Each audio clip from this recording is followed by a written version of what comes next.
Salmon Podcast มันสดอร่อย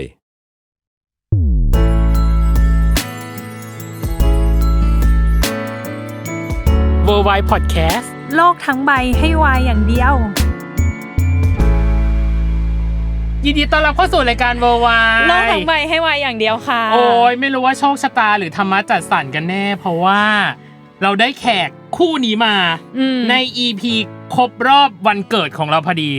จริงเหรอซึ่งเขาก็ไม่รู้เหมือนกันเอาจริงๆนี่คือเซอร์ไพรส์ไงว่าเป็นครบรอบปีที่3ของ Worldwide เฮ้ยเกิดวันเดียวกันเลยอ่ะใช่คือ8สิงหานะผม8กุมภาอ๋อไม่มัน8เหมือนกันมัน8เหมือนกันโอเคให้อภัยได้เราอยากมีส่วนร่วมแหละโอเคโอเคแฮปปี้เบิร์ธเดย์ตัวเองด้วยอย่างแรกกับอย่างที่2คือเราแจ้งไปใน EP 100ว่ามันจะมีการเปลี่ยนแปลงของรายการเกิดขึ้นเดี๋ยวเรามาแจ้งกันอีกทีนึงสำหรับแขกคู่นี้กระแสเขาฮิตนะน้องเนยก็บอกแล้วว่าคู่เนี้ยเบอร์ใหญ่ก็เลยตื่นเต้นที่ได้เขามาอีกรอบนึงใช่รวมถึงละครที่เขาเล่นมาอีเวนต์แฟนมีตเยอะแยะไปหมด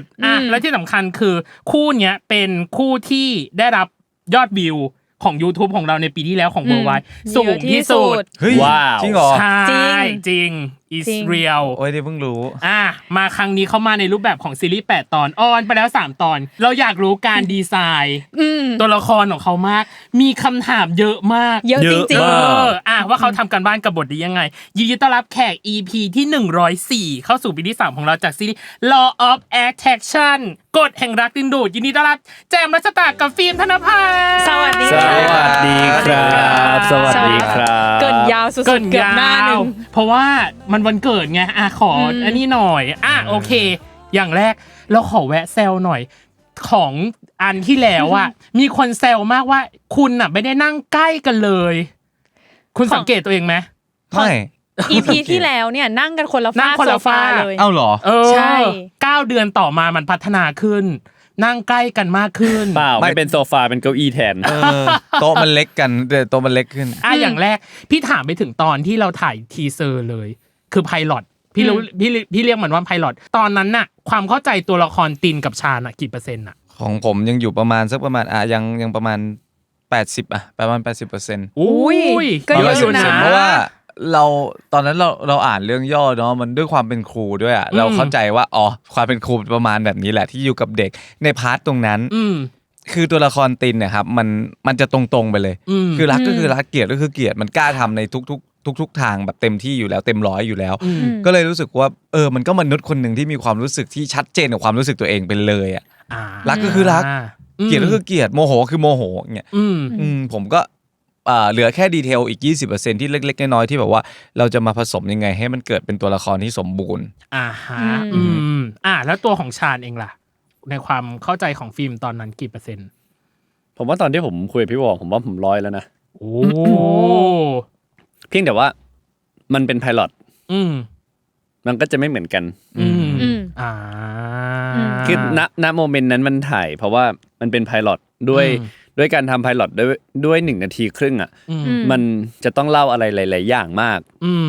มันก็จะไม่ได้เหมือนในซีรีส์จริงๆในเรื่องจริงๆอาจจะได้หลอกคล้ายกันแต่ว่าเลเวลของอารมณ์ไม่เหมือนกันตอนแรกเลยคาดหวังว่าของพี่ฟิล์มเนี่ยน่าจะยากเพราะว่ามันดูเป็นคนแบบคอมพลิเคทเนาะหมายถึงตัวชาญอะไรเงี้ยดูมีแบ็คกราวด์เยอะก็เลยไม่แน่ใจว่าตอนนั้นนะอาจจะยังไม่ได้แบบ 100% เต็มหรือเปล่ากับการถ่ายไพลอตแต่ว่าแปลว่าตอนนั้นก็คือเข้าใจแล้วว่าชาญเป็นยังไงเราข้ามพาร์ทอันนี้ไปเลยมั้ยไปถึงแบบว่าตัวละครอะไรได้ป่ะอยากรู้แล้วเราขออีกนิดนึงคือตอนประกาศโปสเตอร์ตอนที่เป็นงานแฟนคอนครับพอของฟิล์มเองที่บอกว่าเป็นชาญเนาะเป็นแบบทนายผู้ไร้หัวใจคือโปสเตอร์มันเข้าใจได้ด้วยทรงหรือด้วยตัวของด้วยทรงหรือตัว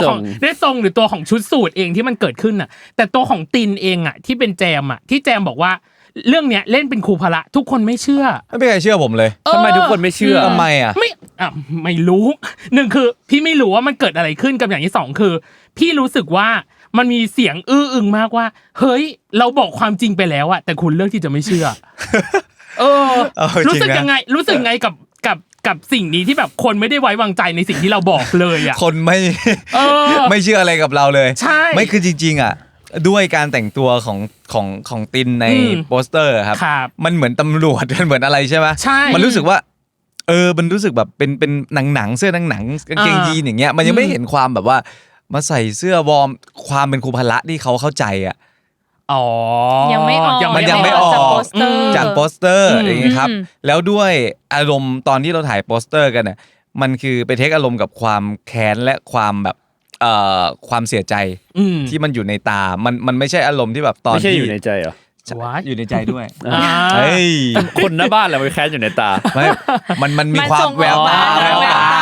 มันสื่อสารผ่านแววตา ผมขอโทษครับ ครับคุณชานะไม่เป็นไรฮะใช่แต่ว่าของพี่ฟิล์มอ่ะคือเขาจะเห็นชัดเจนเลยว่าตอนที่เขายืนอยู่ข้างหลังมันเหมือนเขาครอบงำอะไรเราสักอย่างแล้วมันชัดเจนในการที่เขาเป็นทนายแล้วเขาบอกไปใช่แต่ของผมมันยังไม่ชัดคนก็ยังไม่เชื่อก็คือมันจริงๆไม่ได้มาจากตัวพี่แจม ใช่ ง่ายๆมันด้วยรูปโปสเตอร์มัน จริงๆผมน่าเชื่อถือ ดูไ ผมน่าเชื่อถือ ครับ หรือเปล่าวะ ครับ เรื่องนี้ต้องให้คนอื่นพูดนะแจมนะ ครับผมไปเรื่องอื่นเลยก็ได้ครับ โอเคมา เราเข้าสู่ครึ่งแรกของเราเลยมี3หมวดด้วยกันน้องเนยคือหมวดการเตรียมตัวกับอันที่2คือการดีไซน์คาแรคเตอร์และอันสุดท้ายคือฉากและการแสดงอย่างแรกเลยคือ9เดือนที่ผ่านมาจากละครคุณชายมาสู่แบบซีรีส์ Law of Attraction น่ะคิดว่าพาร์ทการทำงานหรือการแสดงของตัวเองมีอะไรที่พัฒนาหรือเปลี่ยนแปลงไปบ้างไหม พาร์ทเรื่องการแสดงใช่ครับผมว่ามันพัฒนาขึ้น เราจะละเอียดกับการทำซีนแต่ละซีนมากขึ้น จะละเอียดกับการเคี้ยวอารมณ์ในแต่ละซีนแต่ละอารมณ์ที่เราเจอมันจะดูผมรู้สึกว่าผมเล่นแล้วมันดูเป็นมนุษย์แล้วมันจริงมากขึ้นจากแต่ก่อนเราจะเทคแค่ว่าอ๋อเข้าไปฉากนี้เราต้องการสิ่งนี้แหละ แต่ว่าเรายังไม่ละเอียดกับคนรอบๆข้างพอทุกวันนี้ก็ยังมีหลุดบ้างนิดๆหน่อยๆครับตามแบบบางครั้งแบบเราตั้งใจกับสิ่งที่เราต้องการมากเกินไปอ่ะจนเราลืมสิ่งแวดล้อมข้างๆไปซึ่งมันเป็นรายละเอียดที่แบบอย่างพี่ฟิล์มก็ช่วยแนะนำช่วยเตือนอ่ะช่วยเตือนให้เราก็กลับม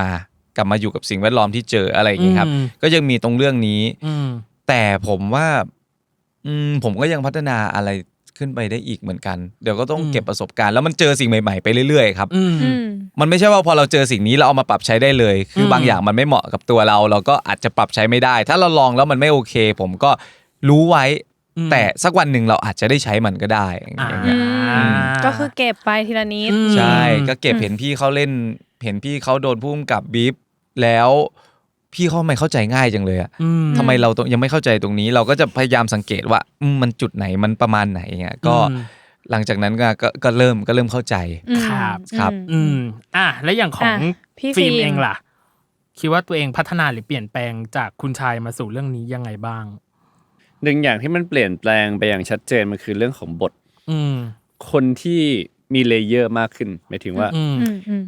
ตอนที่เป็นเทียนจะทุกอย่างมันจะถูกเก็บไว้ข้างในเก็บแบบเก็บเลยอ่ะชาญเขาเลือกจะเก็บแค่บางส่วนแล้วแสดงออกในสิ่งที่เขาเก็บในอีกรูปแบบหนึ่งผมว่าสิ่งที่มันเปลี่ยนไปมันคือความสนุกมั้งครับความสนุกของการทำงานความสนุกของการได้แสดงออกไปมันนับว่าเป็นการท้าทายไหมคะกับบทนี้ผมว่าในเรื่องทุกๆเรื่องนะครับในมุมของผมมันท้าทายหมดเพราะมันคือ chapter ใหม่ของชีวิตเราต้องไปทำความรู้จักกับเพื่อนคนใหม่ของเราแล้วเราไม่รู้จักเขามาก่อนแปลว่าเราก็ต้องใช้เวลาเขามันไม่สามารถที่จะแวบนึงแล้วสวมเข้าไปได้เลยแต่เราต้องใช้เวลาอยู่กับเขาสักพักนึงกว่าจะเข้าใจเขาที่ผมบอกว่ามันสนุกมันคือเราสนุกกับการแสดงอ่ะไม่รู้สิผมenjoy กับการดีไปค้นหาเพราะผมรู้สึกว่าในเรื่องนี้ผมแทบไม่มีกรอบทางด้านการแสดง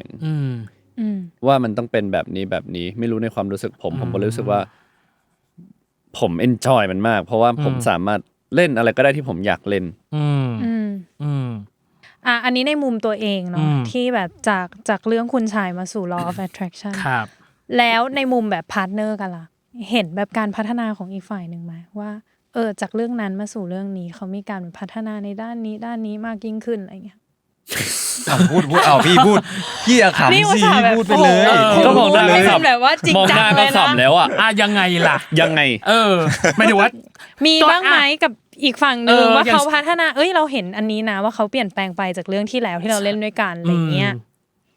จานว่าไงครับจานฟิล์มยังต้องนวดแจมอยู่ไหมนวดบ้างนวดบ้างแต่น้อยลงแล้ว น้อยลงแล้วแต่ก็ยังต้องมีนวดแต่ว่าเรื่องนี้มันเหมือนแบบต่างคนต่างทำกันบ้านปะโดยส่วนใหญ่เพราะว่าตีนก็ส่วนตีนชานก็ส่วนชานประมาณนึงบทบาทของแต่ละคนมันต่างกันนะครับมันต้องทำการบ้านของตัวเองมาว่าเราเป็นแบบไหนเรามีพื้นเพยังไงทำไมต้องทำแบบนี้ทำไมมีความคิดแบบนี้ต่างคนต่างทำมาอยู่แล้วแต่ว่าด้วยประสบการณ์บางอย่างด้วยคือพี่เขาประสบการณ์เยอะกว่าก็ต้องแบบมันก็จะมีให้จานเขาแนะนำให้อย่างเงี้ยไกด์บ้างบางอย่างอะไรอย่างเงี้ยแล้วสรุปเขาเปลี่ยนแปลงไปบ้างไหมอาจารย์คนนี้เขามีแบบเฮ้ยจากเรื่องที่แล้วเราเล่นด้วยกันอะไรอย่างเงี้ยโอ้เปลี่ยนไปเยอะครับคือด้วยคาแรคเตอร์ด้วยแหละแล้วพี่ฟิล์มเขาเก่งอยู่แล้วอ่ะการเปลี่ยนคาแรคเตอร์ผมว่าพี่เขาทำการบ้านมาดีมากเลยคือรายละเอียดเล็กๆน้อยๆแบบสายตาการเปลี่ยนการทวิตอ่ะบางจุดที่เราดูในซีรีส์อ่ะมันจะแบบมีการทวิตกิ๊กนิดนึงอ่ะเรารู้สึกว่าเราไปนั่งดูตอนที่ออนแอร์แล้วอ่ะเรารู้สึกว่าพี่เขาแบบโคตรเก่งเลยแล้วมันยังต้องปรับจูนกันอีกไหมระหว่างการเข้าคู่ด้วยกันปรับจูนไม่นะครับมันก็ไม่ได้ปรับจูนอะไรถ้าเป็นเคมีในการเข้ากันแต่แค่ต้อง ที่ต้องปรับคือจะมีเรื่องแบบคาแรคเตอร์ที่เราต้องมาอันนี้แหละตอนแรกๆนะต้องแน่นกับคาแรคเตอร์ตัวเองก่อนแล้วมันจะเกิดอะไรขึ้นก็เป็นเซอร์ไพรส์ที่มันอยู่ในซีนนั้นแล้วแล้วทางของพี่ฟิล์มล่ะเห็นพี่แจมเขาแบบอันนี้เปลี่ยนไปนะพัฒนาขึ้นนะอย่างเงี้ยอาจารย์ตรวจงานหน่อยค่ะอาจารย์ค่ะให้คะแนนก็ตามประสบการณ์แหละครับทำงานมาผมว่าน้องเขาก็โตขึ้นละเอียดขึ้นแต่ว่าก็ด้วยประสบการณ์นั่นแหละที่ผมรู้สึกว่าบางสิ่งบางอย่างมันยังไม่พอครับมันเป็นเรื่องของมุมมองมั้งครับในมุมผมนะครับในมุมผมมันเป็นเรื่องของมุมมองการทำงานที่แบบนี้มันยังไม่ใช่แบบนี้มันยังไม่พอหรือในมุมของผมที่มันรู้สึกว่ามันเป็นทริคเล็กๆน้อยๆที่ผมเก็บเกี่ยวมาในช่วงระยะเวลาตลอดที่ทำงานมาเนี่ยมันเขาใช้คำว่าอะไรอ่ะมันได้เจออะไรพวกนี้ระหว่างการทำงานมาก็คอยบอกคอยสอนอะไรที่รู้สึกว่าไม่พออะไรที่รู้สึกว่ายังขาดหรืออะไรที่รู้สึกว่าน้องทำพลาดเราก็ดุมันก็ต้องมีบ้างแต่ก็เราได้เห็นการเติบโตในทางด้านการแสดงของเขาที่มันค่อยๆเติบโตตามประสบการณ์ก็คือช่วยเหลือกันแหละมีอะไรก็บอกก็สอนไปนี้ใช่ฮะอีกส่วนหนึ่งคือพี่ดูในรอบวันแจมบอกว่าระยะเวลาการถ่ายไม่ได้นานมากแต่หนักไม่ได้นานมากแต่หนักใช่ครับด้วยเราก็คือเราก็ทำเห็นนะแต่ว่าเราจะมีอีเวนต์มีแบบผมก็เพิ่งผ่านแฟนมีตของผมมาอย่างเงี้ยด้วยแล้วพี่ฟิล์มก็มีงานของเขาอยู่แล้วอย่างเงี้ยครับคือต่างคนต่างทั้งออกงานคู่กันทั้งออกงานเดี่ยวอ่ะคือกว่าจะหาคิวอ่ะนักแสดงคนอื่นด้วยไงครับแล้วทางทีมงานก็ถ่ายละครอีกเรื่องนึงด้วยดวงใจจอมกระบี่เนาะก็โอ้โหเคลียร์คิวกันวุ่นวายเลยเวลามันก็เลยบีบครับแล้วด้วยการถ่ายมันก็เลยต้องเข้มข้นขึ้นมาอีกสเต็ปนึงเลยไงครับยิ่งมารู้วันออนแอร์คือแบบโอ้โหอีกนิดเดียวเองจะออนแอร์แล้วไงครับทุกคนก็ต้องเร่งกันทำงานเลยแต่ว่าพวกเราก็พยายามทำให้มันออกมาดีที่สุดแล้วก็ละเอียดที่สุดเท่าที่เราจะทำได้จริงๆถึงขนาดฟิล์มบอกว่าเตรียมตัวสั้นมากเลยลงลึกกับตัวละครอาจจะไม่ได้มากครับพี่เลยอยากรู้ว่าแสดงว่าเราก็อาจจะต้องพึ่งพาวิชวลหรือมุมมองของพี่หวอในการมองว่าชาญจะเป็นยังไงหรือตินจะเป็นยังไงส่วนตัวผมอ่ะมันต้องพึ่งพาวิชวลของผู้กำกับอยู่แล้วคือเราไม่สามารถเป็นตัวละครที่เราตีความมาได้แบบ 100% เพราะสุดท้ายแล้วอ่ะผู้กำกับคือเป็นคนกำหนดทุกอย่างว่าเขาจะเล่าภาพนี้ออกไปยังไงเรามีหน้าที่แค่นำเสนอผมใช้คำว่าการเตรียมตัวมันเหมือนเราเป็นนักขายตรงที่เข้ามาปิดการขายเราจะปิดการขายได้มากน้อยเท่าไหร่แล้วผู้กำกับเหมือนเป็นลูกค้าเรามีหน้าที่แค่ไปหาของมาแล้วมาปิดการขายกับเขาซึ่งเขาจะซื้อเรามากน้อยแค่ไหนอันนี้เป็นสิทธิ์ของเขาอย่างที่ผมบอกไปว่าด้วยบทบาทของผมในเรื่องนี้บทของชาญมันมีผมใช้คำว่ามันมีเลนส์ของ ของอิโมชัน a ลอ่ะที่มันกว้างมาก ครับ แล้วอิสระทางด้านการแสดงของผมในซีรีส์เรื่องเนี้ยมันแทบไม่มีกรอบมันเลยทำให้ผมอยากเล่นอะไรอยากเอาของอะไรมาขายกับพี่วอผมก็ทำตลอดเวลาจนหน้าปัจจุบันก็ยังทำเขาจะซื้อไหมคืออีกเรื่องหนึ่งบางทีผมอยากลองเล่นแบบนี้ในซีนแบบนี้ ครับ เพิ่มความเป็นมนุษย์เข้าไป ครับ แบบความดาร์กหรือความสดใสอะไรเงี้ยเราจะ ขาย เล่นไปก่อน ถ้าเขารู้สึกว่าย้อยไปเร็วไปขอละเอียดขึ้นหน่อย ขอจุดตรงนี้ให้คนดูให้ได้เห็นอะไรอย่างเงี้ยเขาจะเป็นคนพูด แล้วก็ค่อยปรับฟิกซ์กันไว้ทีละ ใช่ จุด ครับ แต่ว่าเราแค่ต้องมีแกนให้เจอ ครับ แล้วผมจะมีแกนของตัวเอง อยากรู้เวลาพี่ฟิล์มแบบเหมือนคิดไปขายอย่างเงี้ยว่าเราจะเล่นแบบไหนอะได้คิดไปเป็นแบบออปชันเลยปะว่าเอ้ยวันนี้จะไปฉากนี้3ออปชันนี้เลยปะหรือว่าไม่ก็คืออยากเล่นประมาณเนี้ยแล้วก็ลองเล่นเข้าเซตเลย ส่วนตัวผมจะมีออปชันที่ตัวเองชอบมากที่สุด แล้วผมจะขายไปตั้งแต่เทคแรก อ่าฮะ อ๋อ ถ้าเขาซื้อคือซื้อเลย ไม่ซื้อเขาจะให้เล่นใหม่เลย อ๋อแต่เราก็มี2-3ในกระเป๋าใช่ปะ ใช่ครับ ถึงช่วงเวลาที่เธอรอคอยคือการดีไซน์ตัวละครซักที ทำไมอ่ะ ใช่เพราะว่าอยากรู้มากต้องซักไซส์ เอาจริง สำหรับ ทำไมอ่ะ มันเยอะมากนะจากสิ่งที่เรา ใช่ ทำกันบ้านหรือเตรียมตัวมากับพวกคุณเนี่ยอย่าง จริง แร เห ก รอ เลยคือของฟิล์มก่อนฟิล์มพี่มี ของผม เครื่องมือ เยอะ ในการสร้างตัวละครของฟิล์ม3อัน3ทักษะอย่างแรกเลยคือทักษะทนายความ ครับ เห็นตอนที่ไปออกรอบวันฟิล์มบอกว่าเป็นละครบทพูดที่ค่อนข้างเยอะ และไม่ได้อยากเป็นภาระคนอื่นเลยทำกันบ้านหนักมาก มันคือเรื่องของประมวลกฎหมายอ่ะมันไม่สามารถที่จะบิดคำพูดได้ ไม่สามารถสลับตำแหน่งของคำได้ฉะนั้นคำมันต้องถูกจัดวางไว้ในตำแหน่งของมันอย่าง 100%แล้วไอการที่มันจะ 100% น่ะคุณมีทริคยังไงให้มัน 100% ท่องไปเรื่อยๆครับก็พูดไปเรื่อยๆว่างก็พูดไปเรื่อยๆพูดเข้าห้องน้ำพูดจนเหมือนหายใจมันเข้าไปอ่ะ เพราะบางคนเขาจะมีแบบว่าอัดเสียงแล้วฟังแต่ไม่ได้พูดออกมา สำหรับผม อะไร สำหรับ ให้ ผม จำ ผมเป็น ได้ คนที่ลงมือทำแล้วจำ อ๋อก็เลยต้องพูดไปเรื่อย ผมก็จะพูดไปเรื่อยๆแบบบางทีอย่างเงี้ยบท ๆไม่ใช่ไม่ได้ว่าพูดไปเรื่อยๆหมายถึงว่า น้องมันเนยบอกว่าพูดไปเรื่อยอ่ะ พอพี่แจมขำหนูก็เสียเซลล์เลยไม่ใช่หนูไม่ แสด ได้ งว่าหนู พี่ คิด ฟิล์ม แสดงว่าหนูคิดใช่ไหม ไม่ได้คิดหนูไม่ได้คิดจริงๆพี่ฟิล์มเชื่อห เขา นู ไม่ นะ ได้ หนู คิด ไม่ได้คิด แต่เราอะคิด ผมอ่ะไม่คิดอย่างเดียวทำด้วย พูดไปเรื่อย คือปกติอะบทอะปกติแบบซีนปกติที่มันไม่ได้ต้องจำเยอะขนาดเนี้ยผมก็จะแบบคิดว่า5-6 รอบไม่เกินนี้ในการอ่านไปเรื่อย ครับ ๆแต่อันนี้ผมยอมรับว่าเกิน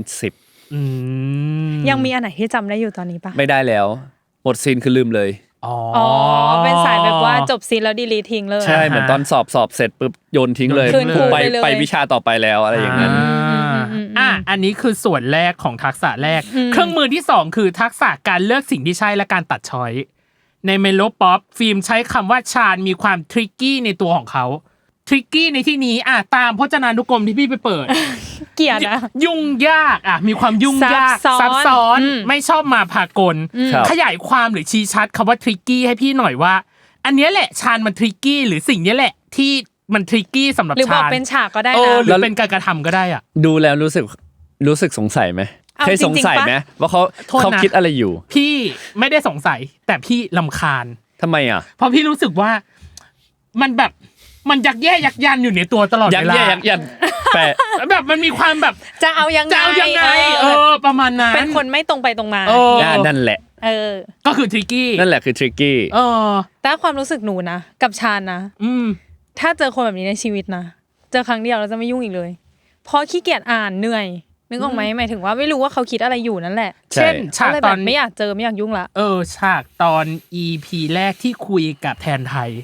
ที่มันจะมียิ้มหุบเข้าหุบออก แทนใช่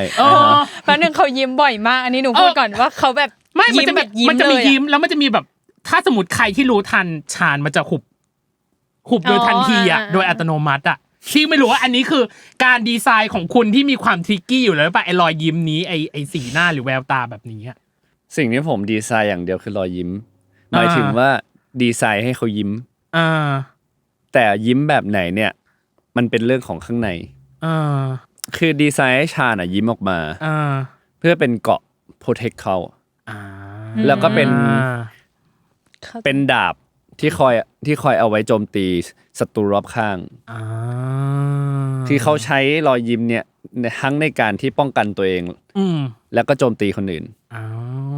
แต่ข้างในอ่ะเขาจะเศร้าหรือจะแบบไหนผมก็จะดีไซน์เขายิ้มออกมาอันนี้คือแก่นอย่างที่ฟิล์มบอกปะว่าผมหาแก่นเจอคือรอยยิ้มนี่ปะใช่มันจะมีเขาเรียกว่าก่อนเข้าซีนทุกครั้งผมจะยิ้มใช่เขาจะยิ้มผมสังเกตดูเวลาสมมติว่าเวลากล้องสปีดนับ5 4 3ผมจะเริ่มยิ้มแล้วยิ้มทุกครั้งก็คือไม่เหมือนกันก็แล้วแต่ว่าอารมณ์ในซีนนั้นเป็นยังไงงี้ป่ะคะต่อให้ในซีนผมจะไม่ยิ้มแต่ก่อนเข้าซีนผมจะยิ้มเหมือนเป็นการแบบเปิดสวิตช์งี้ป่ะว่าแบบอะไรอย่างนั้นชาญมาละอย่างงี้อะไรอย่างนั้นอันนี้คือสิ่งที่ใช่เนาะอย่างที่เราพูดไปอันที่2คือการตัดช้อยที่บอกมีการขายหรือปรึกษาผู้กำกับว่าเล่นอย่างนี้ดีไหมเป็นนักขายตรงฮาร์ดเซลซื้อไม่ซื้อเอาไม่เอาอันนี้มากน้อยอันนี้น่ากลัวไปยกตัวอย่างให้หน่อยสิ่งไหนหรือฉากไหนหรือการกระทำไหนที่ฟิล์มไปขายแล้วขายตรงแล้วซักเซสเขาซื้อและมีอันไหนที่ไปขายแล้วเฟลแล้วเขาปรับทอนลงมาก็คืออันไหนที่เล่นไปแล้วเขาปล่อยเขาให้ผ่านคือเขาซื้อเช่นอะไรบ้างอะแบบซักเซสตั้งแต่เทคแรกเลยอย่างเงี้ยจำซีนที่เขาไม่ซื้อก็ได้ซีนไหนเขาไม่ซื้อซีนตอนที่ทัดเทพมาคุยกับเราที่ออฟฟิศที่เราลีลาไม่ยอมออกไปหาเขาเพราะว่างานยุ่งใช่ไหมใช่แล้วตอนที่เรามานั่งคุยกับเขาอ่ะมันจะมีจังหวะหนึ่งที่เราอ่ะจับผิดแทนไทยที่บอกว่าพูดประมาณว่ารู้ไหมว่าการที่แสดงออกประมาณเนี้ยมันคือการที่คนที่กำลังกลัวอะไรบางอย่างอยู่คุณกำลังกลัวอะไรเหรอมันเป็นมีเทคนึงที่เราเหมือนจะล่าเขาอะเราล่าเขาอยู่อะเราเป็นฮันเตอร์แต่ว่าความน่ากลัวมันเขาบอกว่ามันเหมือนโจ๊กเกอร์คือสายตาหน้าตาเรามันแบบมันมีความสุขกับการทำสิ่งนึกออกไหมคือนึกภาพโจ๊กเกอร์ไหมฮะนึกออกฮะซึ่งผมก็ตอนที่เล่นอ่ะไม่รู้แล้วก็ไปดูก็เลยเก็ตเขาก็เลยให้ปรับลงมาหน่อยเขาก็เลยแบบขอลดเลเวลลงมาอะไรอย่างนี้แปลว่าอันที่ออนแอร์ยังไม่ใช่อันที่น่ากลัวที่สุดมันมีอันที่น่ากลัวกว่านั้นพี่ว่าแต่ว่าพวกกับอาจจะแบบน่ากลัวไปโอเคอันสุดท้ายคือทักษะในการหาบาลานซ์ตัวละครคุณก็สัมภาษณ์ในเมโลป๊อปบอกว่าความยากของชาญคือการหาบาลานซ์ตัวละครเพราะบางทีคุณเผลอสนุกกับชาญมากเกินไปในการดีไซน์ใช่ครับเหมือนตัวละครพาไปจนฟิล์มบอกว่าชาญเหมือนมอนสเตอร์ไปในบางจุดก็อย่างที่เล่าไปอย่างซีนเมื่อกี้คือกับการเขาเรียกว่าสนุกกับการดึงสันดานดิบของมนุษย์ออกมาการอยู่ร่วมกับผู้อื่นคือมันต้องมีกฎบางอย่างที่มันต้องคอยตีกรอบไว้คอยเขาเรียกว่าตีกรอบเพื่อให้เนี่ยมันคือมนุษย์นะมันยังไม่เป็นมอนสเตอร์นะครับผมจำความรู้สึกนะโมเมนต์นั้นได้นะเทคนั้นได้ครับมันเป็นความรู้สึกของตัวละครที่รู้สึกมีความสุขเหลือเกินสัมภาษณ์ไปสัมภาษณ์มาฉันกลัวแล้วนะฉันก็กลัวไม่เป็นไรโอเคอันนี้คือการหาบาลานซ์มาหาคนหนุ่มสดใสดีกว่าตรงไปตรงมาสดใสตรงไหนสดใสอย่างแรกเลยคือก็ตรงไปตรงมาเครื่องมือที่คุณใช้ในการดีไซน์คาแรคเตอร์ตินอย่างแรกเลยคือทักษะเทควันโดไม่มีเลยครับผมเกลียดการผลลัพธ์ทำไมหรอคุณเป็นครูสอนแต่คุณไม่เคยเล่นเลยแล้วคุณดันไปเสนอว่าให้เขาเปลี่ยนเป็นโค้ชฟุตบอลเพราะคุณเคยเล่นแต่เขาบอกว่ามันเท่เพราะฉะนั้นสิ่งที่เราจะถามตอนนี้คือคิดว่าทักษะของตัวเองตอนเนี้ยกับความเป็นครูเทอร์มาโนอ่ะพอฟัดพอเหวี่ยงยังพอได้ไหมตอบเขาไปสิแจมเครียดเลยสู้เขาเครียดเลยสู้เขาไอ้หนู 100% นะเทควันโดตอนนี้อยู่น่าจะอยู่ประมาณเลเวลประมาณ4ป่ะประมาณ 4-5 วัน4จาก100หรอจริงเหรอมันน้อยมากพี่คือผมรู้จักแค่กีฬาว่ากีฬามีกีฬาเทควันโดตอนนั้นผมยังงงอยู่เลยว่ามันจะมีอะไรอีกอันนึงคล้ายๆเทควันโดยูโดคาราเต้อะไรผมยังแบบมันอันไหนวะเดี๋ยวมันคืออันนี้หรือเปล่าคาราเต้ยูโดอาคิโดใช่คือกีฬาต่อสู้เราชอบดูนะแต่เราไม่เคยลงไปศึกษาจริงๆเคยดูแค่แข่งขันแล้วตอนแรกอ่ะผมกลัวผมทำมันออกมาไม่ดีผมก็เลยบอกว่างั้นเปลี่ยนลองเปลี่ยนไป เป็นฟุตบอลไหมครับหรือว่าเป็นอย่างอื่นก็ได้ที่ผมคิดว่าผมจะทำได้ดีในระยะเวลาเท่านี้เพราะว่าระยะเวลามันน้อยมากกว่าจะหาคิวไปเรียนใช้เวลาเท่าไหร่นับเป็นชั่วโมงได้ไหม3 ชั่วโมงครบ1 วันไหม3 ชั่วโมง3 ชั่วโมง3 ชั่วโมงยังไม่ถึง24เลยเธอแต่เธอสายดำเลยในเรื่องใช่ผมบอกแล้วสายไม่ได้ซักเราก็พูดความจริงไปไม่คือเราต้องการทำให้มันออกมาเป็นมืออาชีพให้มันสมกับที่ใส่สายดำมากที่สุดนะครับก็ไปหาข้อมูลที่มีไปหาคือไปหาคำศัพท์ของเทควันโดว่าเขามีการออกคำสั่งยังไงออกยังไงแต่ว่าครูแต่ละครูเขาออกคำสั่งไม่ค่อยเหมือนกันอ่ะเขาจะแบบเสียงแบบการออกคำสั่งของเสียงอ่ะบางคนอาจจะแบบอะไรว่าจุนบีอะไรอย่างเงี้ยอาชกิจุนบีบางคนอ่านเป็นเพชกิจุนบีอะไรอย่างเงี้ยคือผมก็เลยงงว่าตกลงมันต้องพูดยังไงมันด้วยความว่าเราไม่เคยเล่นอ่ะครับมันก็จะนี่แหละครับต้องมีตรงนี้ที่แบบว่าต้องศึกษาหน่อยครับแล้วก็ท่าเตะท่าอะไรนี้ไม่ต้องห่วงไม่ได้กำลังจะพูดเลยว่าได้อยู่แล้วใช่ไหมคือเคยเรียนมวยเคยเรียนคิวบูมาพอสมควรครับเคยเรียนมาเยอะอยู่แต่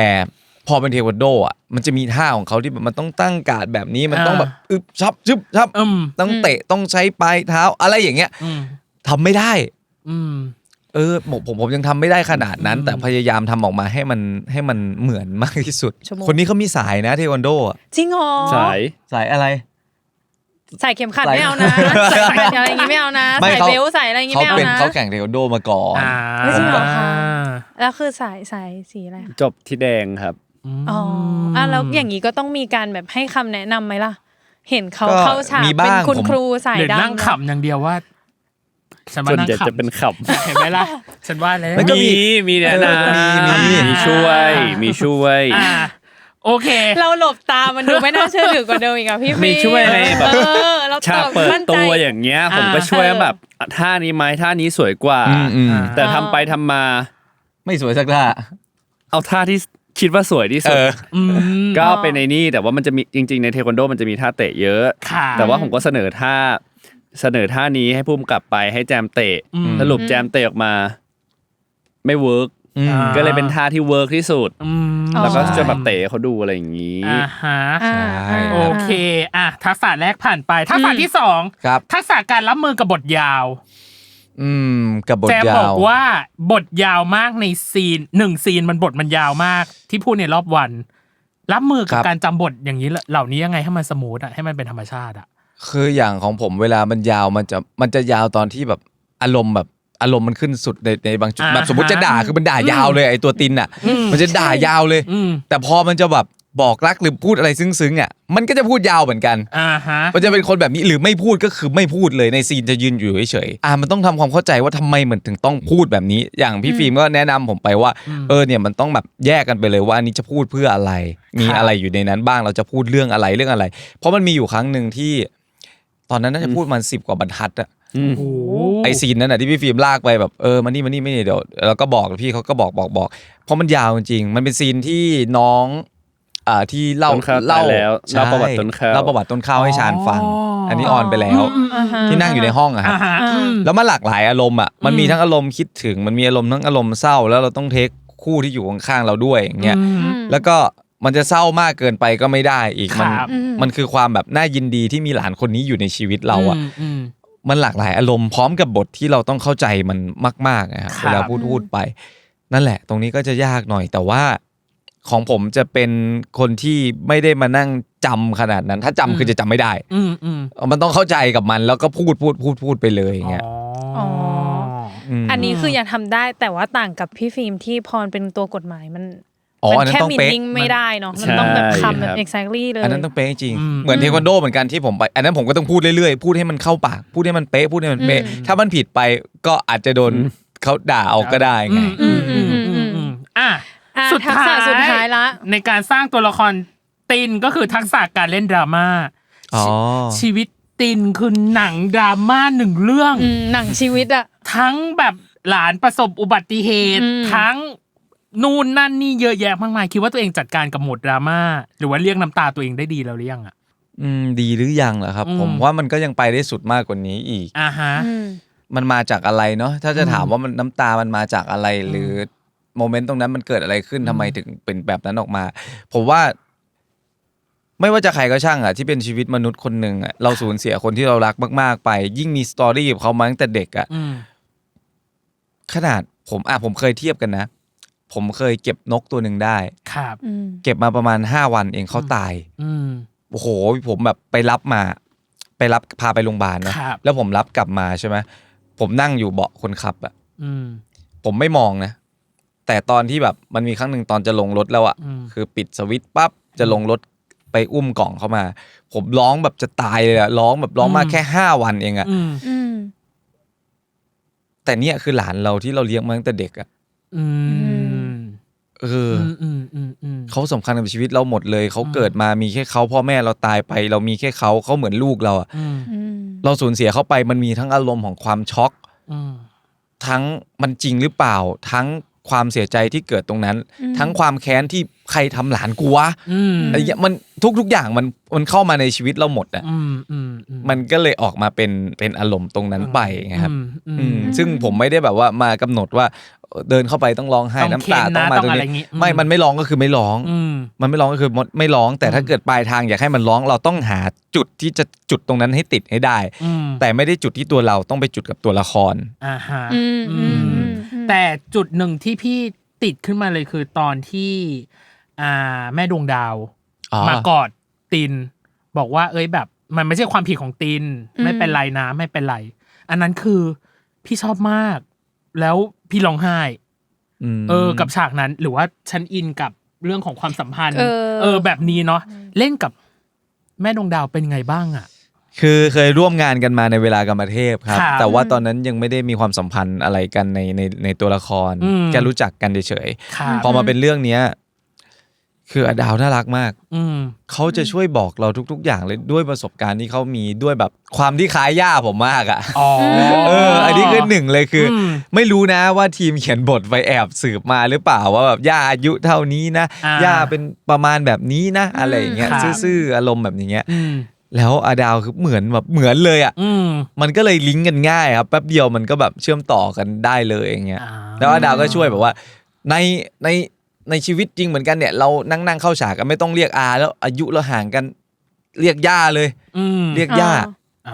ใช่ก็ตั้งแต่ตรงนั้นมาก็แบบกลายเป็นแบบว่าย่าหลานรักกันแฮปปี้อะไรเงี้ยครับถ้าเป็นฉากที่พี่ตั้มบอกใช่ไหมคือฉากนั้นน่ะถ้าเราไม่หลับอ่ะพี่มันแค่เสี้ยวเดียวเองอ่ะถ้าวันนั้นผมไม่หลับเขาก็ไม่ตายคือมันคิดได้แค่นี้มันคิดได้แค่นี้จริงๆมันคิดอะไรมากกว่านี้ไม่ได้มันตื้อไปหมดแล้วอ่ะมันเป็นความผิดของเราคนเดียวเลยแล้วย่าเข้ามากอดอ่ะมันยิ่งโชกกันไปใหญ่ก็แบบมันยิ่งโชกไปใหญ่เพราะเรารู้สึกว่าทั้งหมดนี้มันเหลือแค่ย่าแล้วอ่ะมันเหลือแค่ย่าแล้วเรามันหายไปคนนึงแล้วอ่ะคนที่เรารักกันคนที่สร้างรอยยิ้มให้เราในชีวิตมันหายไปแล้วมันเหลือกันอยู่แค่เนี้ยมันก็เลยโชกแล้วมันก็เลยร้องไห้ออกมาเป็นแบบนั้นโอเคครบแล้วจากทักษะทั้งหมดที่เราลิสต์มาทั้งของพี่ฟิล์มทั้งของพี่แจมยังมีอันไหนที่แบบอยากเพิ่มเติมไหมกับการแบบสร้างตัวละครตินกับชาญขึ้นมาเพราะอันนี้คือสิ่งที่เรารวบรวมมาแล้วกันนะที่เราคิดว่ามันมีประมาณนี้จริงๆมันมีรายละเอียดเยอะมากพี่ในการแสดงซึ่งแบบบางครั้งก็คิดไม่ออกเหมือนกันแต่ว่าเวลาทำการบ้านมันก็จะค่อยๆไหลมางั้นถามไปถึงหมวดที่3เลยคือหมวดฉากและการแสดงอย่างแรกเลยคือข้ามไปเลยเนาะขอถามตรงๆคำถามนี้เบสิกมากๆครับเหนื่อยไหมกับเรื่องนี้คำถามเบสิกธรรมดามากเหนื่อยไหมเหนื่อยแหละเอาตรงๆก็เหนื่อยอ่ะเหนื่อยเดี๋ยวว่าแต่เรื่องนี้เลยครับทุกๆงานทุกๆอะไรคือมันมีความเหนื่อยอยู่ในนั้นแหละแต่ถ้าอีกมุมนึงมันก็สนุกมันคือการทำงานที่เรารักอ่ะทำไปเถอะมันก็สนุกแต่มันเหนื่อยไม่กล้าบอกว่าไม่เหนื่อยเพราะมันตอแหลเหนื่อยไหมล่ะเหนื่อยปะเหนื่อยไหมเหนื่อยด้วยง่วงด้วยเหนื่อยแต่ยังสนุกอยู่ครับแล้วทำยังไงให้มันไม่หมดแรงไปกลางทางซะก่อนอ่ะเราดึง energy ตรงนั้นผมมีแบตสำรองจริงเหรออะไรคือแบตสำรองเราไม่รู้เหมือนกันแต่ผมจะมีแบตสำรองของตัวเองหรอวันนี้ใช้แบตสำรองนั้นหรือยังอ่ะสำหรับวันนี้ ยังไม่หมด ยังไม่ ครับ หมด ไม่รู้ว่าผมเช็คอธิบายคำไหนไม่รู้แต่คือผมจะมีแบตสำรองตัวเองในวันที่ถ่ายละครบางทีถ่ายตั้งแต่7 โมงกันตี 3 ตี 4อ่ะคือระหว่างก่อนเข้าซีนมันก็จะแบบเหมือนมันหลับแล้วอ่ะแต่คือ5 4 3 2มันจะเปิดสวิตช์ได้แล้วพอคัสเสร็จก็จะดับแล้วมันไม่มีเขาเรียกว่าอะไรอ่ะแหล่งพลังงานให้เราเลยเหรอหมายถึงว่าแบบเป็นคนแบบถ้าสมมติว่าเหนื่อยบางคนถ้าสมมติว่าเหนื่อยก็คือกินหรือแบบขอหนีไปรีบหนีไปงีบเลยอะไรอย่างเงี้ยของพี่ฟิล์มมีไหมทำทุกอย่างที่พูดมานั่นแหละฮะแต่หมายถึงว่าบางทีมันจะมีบางวันที่มันต่อให้กินต่อให้นอนเท่าไหร่เดี๋ยวมันทำงานติดต่อกันมันก็ผมจะมีโหมดนี้ของตัวเองก็คือมีทั้งโหมดเซฟแบตแล้วก็เอาแบบใช่ครับยิ่งวันไหนเรารู้ว่าเ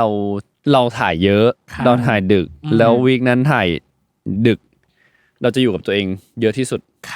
จะไม่ค่อยคุยกับใครเสร็จแล้วก็คือเสร็จแล้วเราจะพยายามหาเวลาพักผ่อนของตัวเองระหว่างอยู่ในกอง5 นาที 10 นาทีหรือเป็นชั่วโมงเราจะพยายามหาช่วงเวลานั้นให้มากที่สุดแล้วพี่แจมล่ะมันไม่แบบท้อไม่แบบโอ้ยเหนื่อยวันนี้แบตหมดแล้วอย่างนี้มีปะมันไม่ท้อหรอกครับแต่ว่ามันเหนื่อยมันไม่ได้เหนื่อยร่างกายนะคือวันที่เหนื่อยร่างกายคือวันที่แบบบู๊หนักๆหรืออะไรหนักๆไงครับอันนั้นจะรู้สึกเหนื่อยล้าร่างกายแต่มันล้าที่สมองมากกว่ามันด้วยแบบตัวละครมันเครียดอยู่แล้วเราเจอซีนหนักๆไปอย่างเงี้ยมันก็จะแบบเหนื่อยจังแต่ตอนเล่นอ่ะมันสนุกนะเทคแรกอาจจะง่วงๆหน่อยอาจจะแบบยังไม่ตื่นพุ่งกลับบอกแจ๊มึงตื่นก่อนพอตื่นขึ้นมาก็จากนั้นก็เอาละคราวนี้ก็เต็มที่เลยคราวนี้ครับแล้วก็จะเหมือนพี่ฟิล์มคือคัดแล้วมันต้องดับสวิตช์ไปก่อนเพื่อพักตัวเองถ้าไปค้างอยู่งั้นเหนื่อยพอได้พักหน่อยก็คือโอ้โหถามเวลาพักคือน้อยอะพี่เพราะว่าซีนทุกครั้งเราเป็น2ตัวหลักนะมันก็จะเรียงกันแบบแล้วแต่ว่าวันนั้นแล้วแต่ว่าวันนั้นจะคอนเสิร์ตใครอ่ะก็เรียงกันใครจะเป็นเฮดไลเนอร์อย่างนี้เนาะใช่คือแม้กระทั่งถ้าเราไม่มีไดอะล็อกยาวก็ช่างแต่เข้าไปในซีนเราต้องอยู่กับสถานการณ์ตรงนั้นอ่ะมันก็ล้าสมองได้เหมือนกันแสดงว่าที่บอกว่าเมื่อกี้นี้นะเปิดปิดสวิตช์ on off แสดงว่าไม่มีอารมณ์ค้างอะสิเช่นเล่นฉากนี้ไปแล้วความโกรธมันยังอยู่ความโมโหมันยังอยู่หรืออารมณ์ที่ตกค้างมันยังอยู่แสดงว่าไม่ค่อยมีอะสิของผมเคยมีครั้งนึงที่เป็นคือตอนซีนที่น้องในห้องเก็บศพครับไม่รู้ตัวว่าค้างก็คิดว่าตัวเองเคี่ยวแล้วก็ยิ้มแบบร่าเริงกลับไปแต่มันมีจังหวะที่แบบว่าปล่อยตัวเองมั้งปล่อยแบบปล่อยไปหมดเลยปล่อยโล่งๆไปแล้วอยู่ดีก็ร้องไห้ขึ้นมาแล้วก็ว่ะทำไมกูต้องไปจมอยู่กับไอ้ตรงนั้นวะก็เลยดึงกลับมาแป๊บเดียวอย่างเงี้ยครับนั่นแหละใช้ธรรมะนำทางปล่อยวางมันผ่านไปแล้วใช่แล้วของฟิล์มล่ะมีไหมฮะอินเนอร์หรืออารมณ์มันยังค้างอยู่แหละอารมณ์ค้างไม่ค่อยมีครับตัวละครค้างเป็นบ่อยพอเวลาที่เราสนุกกับการดำดิ่งไปกับตัวละครเราจะรู้สึกว่าเรามีความสุขอะไรที่เรารู้สึกว่าเรามีความสุขอ่ะเราจะกอดมันไว้นานเรากอดเขาไว้จนเราลืมที่จะปล่อยเขาออกไปมันก็เลยบางทีอ่ะมันเหมือนมันกอดเขาไว้โดยที่ไม่รู้ตัวกอดเขากลับบ้านกอดตลอดเวลาพกเขากลับบ้านด้วยมันจะมีอาการบางอย่างที่มันออกมาทั้งรู้ตัวแล้วก็ไม่รู้ตัวบางทีคนพูดบางทีรู้สึกตัวเองช่วงที่เล่นถ่ายบ่อยๆมันจะผมจะติดการยิ้มวิธีการมองโลกก็เปลี่ยนแล้วพี่แบบดึงตัวเองกลับมายังไงอ่ะหมายถึงว่าถ้ามันติดแบบเราว่ามันอาจจะเป็นบ่อยในช่วงที่ถ่ายติดกันอะไรอย่างเงี้ยก่อนที่จะดึงกลับมาต้องรู้ก่อนว่ามันติดผมต้องมีสติให้ได้ก่อนบางทีผมก็ไม่มีสติเหมือนกันที่แบบเล่นอยู่กับเขาอ่ะนานเกินไปแล้วจนเหมือนเป็นร่างเดียวกันจริงๆอ่ะมันแยกไม่ออกอ่ะจนมันต้องมีถ้าตัวเราไม่มีสติก็ต้องมีคนมาเรียกสติถ้ามีสติมันจะดึงออกมาได้คนที่เรียกสติคือตัวเองเหรอหรือใครหรือคนอื่นเป็นคนใกล้ตัวกับตัวเองครับที่เขาสังเกตเห็นความเปลี่ยนแปลงของเราจริงๆมันจะเป็นสิ่งเล็กๆน้อยๆจะไม่ได้เห็นชัดถ้าตัวเองอ่ะพี่ว่าสังเกตยาก เพราะตัวเองก็จะไม่รู้หรอกมั้งหรือเปล่านะแต่ว่าถ้าสมมติคนรอบตัว ไม่ พี่ รู้ ว่า ไม่รู้เลเวลไงว่าเขาติดมาแบบเลเวลไหน ขนาดไหน แบบที่แบบหลุดเผลอทำออกมาเราว่า อ่า ถ้ามันแรงๆอ่ะถ้าหลุดเผลอทำออกมาแบบพี่ฟิล์มก็อาจจะรู้ก็ได้ อืม แต่ถ้าสมมติมันนิดหน่อยอะไรเงี้ยมันก็นิดแบบคนอื่น อืม ต้องบอกเราแหละ ผมว่ามันถ้าฝึกสติอะรู้ อืมฮึ เป็นการฝึกสติตัวเองจะรู้ว่าแบบเฮ้ยมาแล้วนะ อ่าฮะ เริ่มไม่ใช่ละ อืม อะไรแบบนี้ อืม อ่ะมันยังมีฉากยากอีกไหมอ่ะ EP 1-3พี่ก็รู้สึกว่า EP 1-3นี่ก็โอ้โห หนักมาก หนักมาก มีอยู่แล้วถ้าอยู่เดาคำตอบ 4-5-6-7-8เท่าที่อ่านมายังมีฉากยาก มีเยอะครับ หนูแบบ เยอะ รู้ ครับ คำตอบแล้วอะ ฉากที่แบบฮะมีด้วยเหรอวะแบบเนี้ย ไม่เคยเห็นนะพี่ มันมีอยู่ฉากก็ไม่อยากสปอยว่ะถ้าฉากนั้นทำได้แบบตามที่เขียนตามที่อยู่ในบทมากๆจริงๆอ่ะมันจะแบบผมก็จะว้าวด้วยเหมือนกั ฉาน ก อะ ไหนครับ ขอบคุณค่ะ ไม่อยากสปอยเลยอ่ะ ขอบคุณค่ะ พี่ อ่ะบอกมาเป็นคีย์เวิร์ดก็ได้อ่ะ อยู่ EP ไหน อยู่ EP ไหนอ่ะ พี่แจมรู้ไหมก่อนดีกว่าฉากแร ไม่ ก ได้ EP 7 โอ้ก็เกือบจบดี โอ้ย โอ้ สปอยนิดนึงว่ามันคือฉากอะไรไม่ คีย์เวิร์ดไง คีย์เวิร์ดเวลาคนดูจะได้ คีย์เวิร์ดเหรอ อ๋ออันนี้ไง อัน ฉาก นี้ ที่พี่ ไง แจมพูด คีย์เวิร์ด ย่างงี้ คือวิ่ง อ๋อ ให้แจมสปอยก็คือเล่าทั้งเรื่อง วิ่ง วิ่ง วิ่ง ไปไหนอะ วิ่ง ไม่รู้ วิ่งไปไหนไม่รู้ ต้องรอดู แต่เขาบอก ฉาก ว่า ที่หลานวิ่งหรือเปล่า ว่าเฉลยว่าเขาวิ่งไปไหนหนู เฮ้ย สงสัย ไม่ใช่ อ้าวเหรอ ไม่ ใช่ อ่าฉากยากของฟิล์มธนภัทร ผ่านไป ผ่านไปหรือยัง ยังครับ มันอยู่ EP ไหนเอ่ย EP ที่6 โอ้ ขอคีย์เวิร์ดหน่อย ขอ สิ 1 คีย์เวิร์ด เป็นฉากสั้นๆที่เล่าถึงจุดเปลี่ยน ของชาญ ของชาญ เป็นจุดเปลี่ยนนะ แต่เรายังไม่รู้ว่าจุดเปลี่ยนนั้นคืออะไร ชอบความค้างคาเลยนะแต่ว่าทำอะไรไม่ได้ก็รับไว้ อ่ะ ได้ครับ ได้ ครับ ครับ ประมาณนี้สุดท้าย สุดท้ายพี่จะถามหรือยัง ในครึ่งแรก มันมีอยู่ฉากหนึ่งเป็นสิ่งที่ทุกคนอยากรู้มาก และพี่เองก็อยากรู้ คือฉากที่อยู่ดีๆ ตินขึ้นไปนั่งข้างๆชาญบนรถไอติม เฉยๆมันมีจุดประสงค์ มันไม่มีนัยยะ มันมีนัยยะ อะไรเลยเหรออ อะไรไหมหรือมันไม่มีนัยยะอะไร คือแค่ขึ้นไปคุยกับเขา ก็แค่ขึ้นไปคุย แค่นั้นเลยเหรอ แค่ขึ้นไปคุย หรอ เนี่ยแอบรู้สึกว่ามันดูสนิทแบบหมายถึงว่าดูอยากรู้ดูแบบไม่รู้มองไม่ถูก ก็อยากรู้จักเขาแหละจริง อ่า ๆเอาถ้าเท้าความตั้งแต่ตอนแรกอะเห็น ครับ สองคนเขาไม่ที่เจอกันตอนที่เขาจะโดน จะโดน ที่ผมเตะโจรไปอะคือเราก็มีความประทับใจดีๆแหละ ครับ ที่ยิ่งไม่รู้จักเขาเข้ามาวอลแวร์กับชีวิตเราอะไรอย่างเงี้ย แล้วชอบไปทำอะไรแปลกๆแบบฮะเอารถไอติมมาตั้งข้างโรงเรียนนี่นะ อ๋อ แล้วแบบมันก็มีความแบบ นแปลกตรงไหนวะ มันแปลกตรงนั้นแหละ มันเป็นคนสร้างเซอร์ไพรส์ เอ เก่ง อเป็นคนสร้างเซอร์ไพรส์เก่งอะ แล้วมันเป็นบิ๊กเซอร์ไพรส์ไง ก็ถึงบอกก็คุณใช้คำว่าทริกกี้อ่ะไม่ชอบมาพากลอยู่ดีใคร แปล เอา ก รถ อ่ะพี่ตั้ม แปลกดี เหรอ ไม่ใช่มันแบบมันหนูว่ามันใหญ่ไป หมายถึงว่าถ้า เล่น พี่ ใหญ่ มันดู เล่ ยิ่ง ใหญ่ มันดูใหญ่อะ ถ้าแค่ชานถือขนมมาให้เด็กไม่แปลก ไม่แปลก ก็ถือว่ามาเยี่ยมโรงเรียนหรือ เช่นแบบ อะไร ว่าถือเป็นถุงขนมมา แต่นี่ฟู้ดทักเลยนะเว้ย เออ เด็กชอบอะไรตื่นตาตื่นใจไง อ๋อ นั่นแห นั่นแห ละ ละ มันเลยเล่นใหญ่ไง เธอกำลังปกป้องชาญอยู่ ไม่เราแค่รู้จัก ชาญดี ว่าชาญจะทำอะไร ใช่ ถูกไหม ไม่แต่ว่าถ้าถามว่ามันแปลกไหมมันคือมันแปล มัน ก แปลก ที่ สำห มั รับ น ค ให น ญ่ ปกติ ใช่ แปลกสำหรับคน ที่ ป มัน ก เล่ ติ นใหญ่ใช่ โอเค เหมือนที่เอารถไมโลเข้าไปทั้งที่มันไม่ได้มีไมโลมาแจกอะมันก็แบบเอ๊ะแล้วแต่คนนี้เขาเป็นใครอะไรอย่างเงี้ย ฉันชอบการยกตัวอย่าง ตรงนั้น โอเค นี่คือครึ่งแรกของเราน้องเนย เหลืออีกเยอะเลยอ่ะ เราเหลือช่วงครึ่งหลังเรามีเกมสนุก TMI แล้วก็เราขอหน่อยแล้วกันพูดถึงเรื่องความสัมพันธ์หน่อยเกี่ยวกับตัวละครตินและชาญ ครับ เขินด้วย เดี๋ยวรอ อะไรอ่ะ ขอเจอกันในช่วงครึ่งหลังจ้า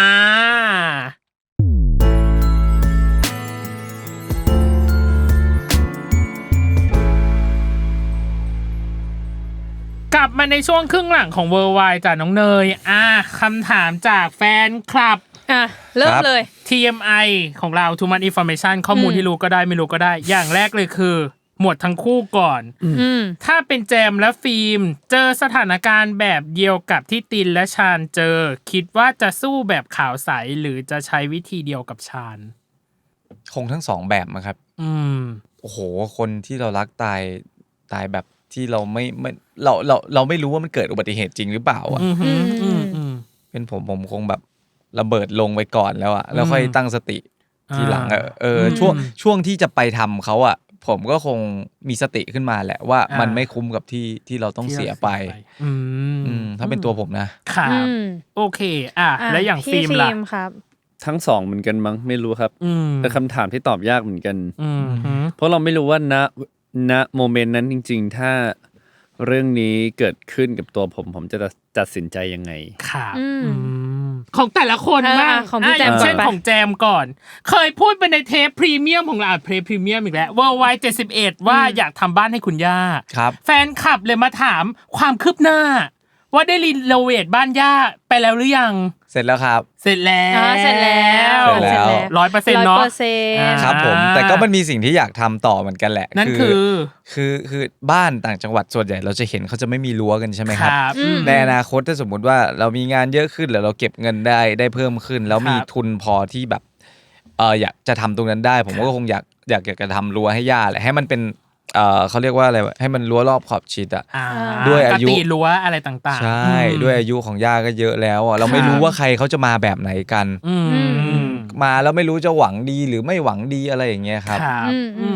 ใช่อีกส่วนหนึ่งคือที่คุณบอกว่าคุณมีความฝันอยาก World Tour ซึ่งพี่ก็บอกไปในรายการว่ายังไงคู่เขาก็ได้ไปซึ่งได้ไปแล้วจริงๆก็คือ JF First Fan Meet in Macau ครับความรู้สึกเป็นไงบ้างครับกับงานนั้นในสายตาของทั้งคู่เป็นอีกงานใหญ่งานนึงอ่ะที่เราโอ้โหเคยฝันไว้แล้วสุดท้ายก็ได้ไปจริงแต่อันนี้ต้องบอกก่อนว่ามันแค่ในเอเชียครับเราอยากไปให้ไกลกว่านี้อีกถ้ามีโอกาสถ้าไปได้นะครับแต่แค่นี้ก็เกินคาดมากพอแล้วเงี้ยเรียกว่าชิมลางก่อนแล้วพี่ฟิล์มล่ะรู้สึกไงบ้างกับแฟนมีตในมาเก๊าตอนนั้นก็ดีใจครับดีใจมากที่แบบแฟนสนับสนุนเราซัพพอร์ตเรายังมีคนซื้อบัตรมาดูเราไม่ว่าจะเป็นจากโซนเอเชียรวมถึงแฟนๆที่ไทยก็บินตามกันไปก็ดีใจที่มีงานแบบนี้เกิดขึ้นนี่ก็เป็นครั้งแรกในชีวิตตัวเองเหมือนกันที่แบบได้จัดแฟนมีที่ต่างประเทศทีนี้ของพี่ฟิล์มเต็มฟิล์มอย่างแรกเลยคือคุณขยันทำหลายสิ่งหลายอย่างมากเลยโปรเจกต์คุณเยอะมากเสื้ออะไรครับแม้แต่ในเวลาที่ถ่ายละครก็น่าจะยุ่งประมาณนึงอยู่แล้วเขาเลยฝากมาถามว่าคุณสร้างแพชชั่นให้กับตัวเองยังไงในการทำสิ่งเหล่านี้ทั้งที่เวลาก็อาจจะมีจำกัดเพราะว่าติดถ่ายละครอะไรอย่างเงี้ยด้วยใช่แต่คุณก็ยังมีเวลาทำโปรเจกต์โปรใจของตัวเองทำเพราะความชอบ2เลยคือเราตกผลึกกับชีวิตมากขึ้นตามอายุครับคือชีวิตในฝันเราอ่ะมันเกิดขึ้นเมื่อ5 ปีที่แล้วแล้ววันเนี้ยผ่านมา5 ปีอ่ะมันได้เรียนรู้และเข้าใจอะไรหลายๆอย่างคือในความเป็นจริงแล้วอ่ะผมแค่อยากมีชีวิตที่อิสระภาพของชีวิตคือผมสามารถมีเงินใช้ในจำนวนที่ตัวเองต้องการและผมสามารถใช้เงินเมื่อไหร่ก็ได้เท่าไหร่ก็ได้กับใครก็ได้และที่ไหนบนโลกก็ได้ข้อสุดท้ายของพี่ฟิล์มมีคนอยากรู้ว่ามีวันไหนไหมที่ mental health ก็คือสุขภาพจิตสุขภาพใจของฟิล์มไม่ stable แต่ยังต้องทำงานต่อมีครับมีแล้วจัดการในวันนั้นยังไงบ้างอ่ะพยายามอยู่กับตัวเองครับวันที่มันไม่ stable อ่ะคือวันที่เราสมควรที่จะอยู่กับตัวเองมากที่สุดเพราะการที่เราไปเจอผู้คนในวันที่อารมณ์เราไม่ดีอ่ะเขาเรียกว่าพลังงานลบอยู่ในตัวเราอ่ะมันจะพ่นใส่คนอื่นด้วยมันจะแพร่ไปหาคนรอบตัวเรามันเลยเป็นจุดที่เราควรอยู่กับตัวเองมากที่สุดเพราะเราไม่รู้ว่าวันนั้นเราจะเผลอทำอะไรไม่ดีแล้วเป็นสิ่งฝังใจกับใครหรือเปล่าชอบข้อสุดท้ายชอบมากดอกจันต่อไปคือ one minute challenge เป็น speed quiz ถามเร็วตอบเร็วครั้งที่แล้วทั้งคู่เจอ never have I ever ไปเคยหรือไม่เคยแต่ครั้งนี้เราขอกลับคืนสู่สามัญคือ balance game ก็คือเป็น this or that เช่นทะเลหรือภูเขาปิ้งย่างหรือชาบูแต่มันไม่มีหรอกแบบนั้นน่ะง่ายไป มันจะ เดี๋ เป็ ยวน ยัง มี ไง ให้ ฮะ คนละ 10 10 ข้อไม่เหมือน ไม่เหมื กั อนกัน น ครับ อย่าลอกข้อสอบเพื่อนนะ แจมก่อนแล้วกัน โอเคได้มาพี่แจมก็ได้ เริ่มจากแจมก่อนแล้วกัน1 minute challenge ของแจมเริ่มต้นณบัดนี้ครับ ขาสั้นหรือขายาวค่ะ ขายาวครับ เพลย์บอยหรือว่าสุภาพบุรุษครับ โอ้โหเพย์บอยกันครับ โอเคครับง้อก่อนหรือว่ารอให้เขามาง้อค่ะ รอครับ เป็นที่ปรึกษาหรือว่าเป็นนักรับฟังปัญหาค่ะ ที่ปรึกษาครับ ขี่หลังมังกรหรือว่าบินบนพรมวิเศษครับ ขี่หลังมังกรครับ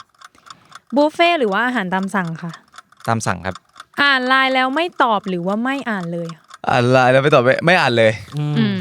นินจาหรือว่าโจรสลัดค่ะ นินจาครับ ชีพจรลงเท้าหรือว่าอยู่ติดบ้านครับ โอ้อยู่ติดบ้านแล้วกัน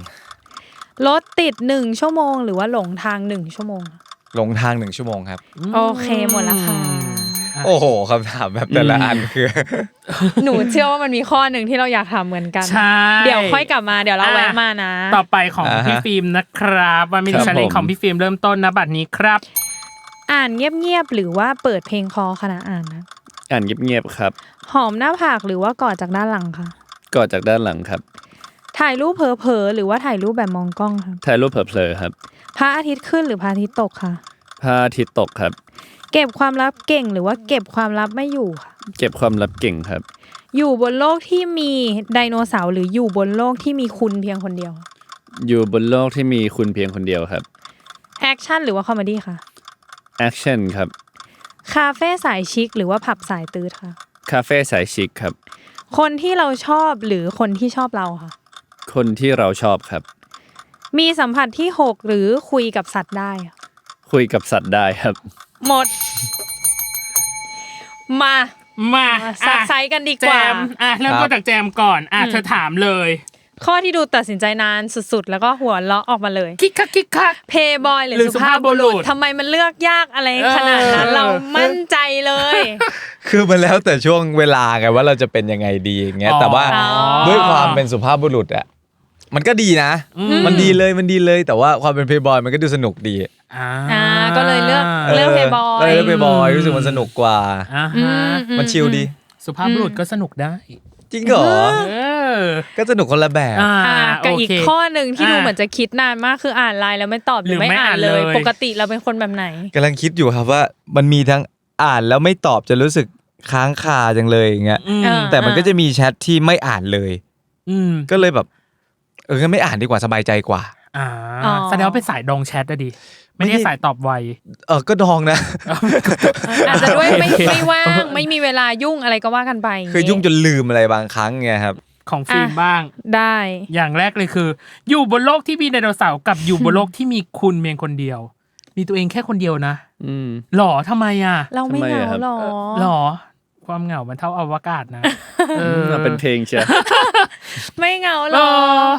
ไม่รู้อ่ะหลังๆมีความสุขกับการอยู่กับตัวเองอะครับ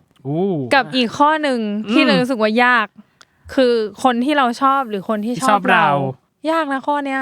ทำไมถึงเลือกเป็นคนที่เราชอบค่ะ ก็เรามีความสุข ถ้าเราไม่ได้เริ่ม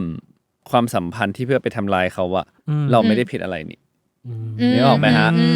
เราไม่ได้ผิดอะไรปะแต่คือผมรู้สึกว่าถ้าเรามีความสุขกับสิ่งที่เราเลือกมันจบแล้ว ถ้าเราไม่ได้ทำร้ายใคร เก็บความลับเก่งหรอคุณเป็นคนเก็บความลับเก่งแสดงว่าต้องมีคนมาเล่าความลับให้คุณฟังบ่อยอะสิมีครับแสดงว่าคน trust และไว้วางใจคุณประมาณหนึ่งที่จะแบบเล่าความลับให้คุณฟังก็เป็นเฉพาะเป็นคนสนิทมากกว่าไม่ใช่ทุกคนครับเห็นบอกว่าอยากได้คุยกับสัตว์ได้ถ้าเลือกสัตว์ชนิดเดียวที่จะคุยด้วยได้แบบรู้เรื่องเลยนะคือหมาอ๋อเราชอบหมากับแมวก็คือเลือกหมาโอเคเพราะหมามันตัวใหญ่กว่ามันกอดแน่นๆได้ใช่แมวมันแบบเปราะบางนิดนึงตัวน้องเล็กเวลาเล่นกับหมาที่บ้านก็จะแบบเล่นกับมันถึงเนื้อถึงตัวหน่อยอ่ะกระดูกมันไม่หักอ่ะเรารู้ว่ามันไม่ชอบหมาใหญ่ป่ะอย่างเงี้ยถ้าแบบเจอปอมเจออะไรอย่างงี้ก็เล่นครับแต่ว่าถ้าให้เลี้ยงจริงชอบเลี้ยงหมาตัวใหญ่แบบเราสามารถนอนกอดเขาแน่นๆได้เราสามารถขี่หลังเขาได้ขี่หลังหมาโอ้โหใช่ถ้าตัวใหญ่ก็ขี่เราโหดเหมือนกันแต่ไม่ใช่แบบไม่ได้เป็นนั่งมาแบบเข้าไปเล่นกับมันอะไรอย่างเงี้ยไม่ได้ทิ้งน้ำหนักลงขนาดนั้นเข้าใจได้ ตกใจเหมือนกันนะขี่หลังหมา ขอย้อนไปถามแจมอีกข้อ เอา นึง เอาได้ดิ ได้ รถ ครับ ติด1 ชั่วโมงกับหลงทาง1 ชั่วโมงคุณเลือกหลงทาง1 ชั่วโมง ผม ไปเรื่อยๆ ไม่ชอบ เลยนะ อยู่ อย่างเงี้ย กับอะไรที่มันจำเจที่เดิมๆครับ ผมรู้สึกว่ามันเสียเวลา แต่พอหลงทางอ่ะ